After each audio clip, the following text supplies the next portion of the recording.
Hello and welcome to another book review with a buzz. It's been a really long time.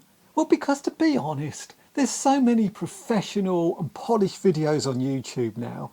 I thought my dodgy amateur offerings really aren't up to much. But I found some comments the other day and people seem to like it, and I don't stop reading. So I thought I'll do another one. When I started doing this originally, it was for sort of lesser unknown authors, but it's kind of evolved. And the one I'm going to talk about, it was a spontaneous buy. I was doing credits on Audible, and so bought some credits. Because actually I should explain, this isn't book review with a buzz, it's book review with a bug. I got some fever or something, sweating. Anyway, so I spontaneously bought this book, Richard E. Grant. It's called A Pocket Full of Happiness. I think he's a brilliant actor and I just love his voice. So it was one of those ones, you stop scrolling, you don't even listen to the sample, you just get it. And I think it must have been really new out. There were only about 18 reviews. And one said, it's really depressing. Well, it's really sad because it's about his wife dying of cancer. Depressing, I don't know. It's beautifully told with his wonderful Wisnail voice. And it's not all about that. It's punctuated with a history of his career from early days with Nail and then moving right forward. And even an Oscar nomination, which I didn't know he got.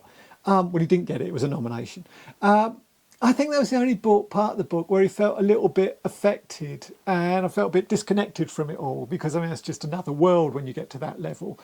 I won't be getting Oscars for book review with a buzz, that's for sure. But no, it's a wonderful story of his wife for 35 years, a deep love and her slow deterioration as she died. And when, I'm not going to do a spoiler, but when she actually does die, the way he reads it is so powerful. You know that, it was that musician who said, it's not the notes I play, it's the notes I don't play. Well, it's a bit like that, because there are long pauses, and it's not what he says, it's what he doesn't say.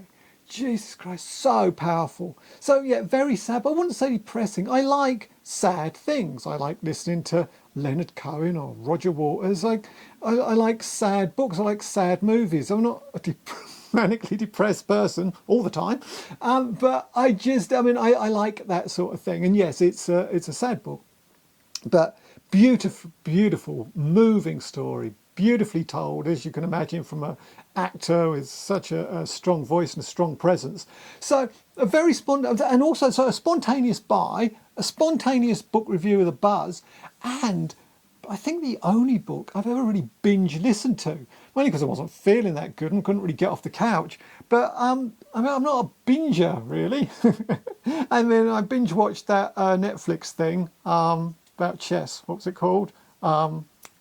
Anyway, about chess. That I binge watched. I think I wasn't well then either. But the Queen's Gambit, and then this audiobook, went through it in like 2 days.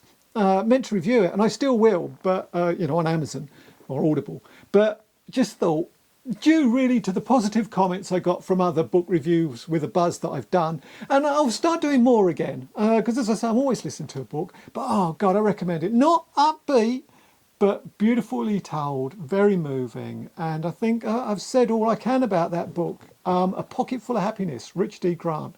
I thought it was brilliant. But, you know, don't worry, read it in public because you'll cry.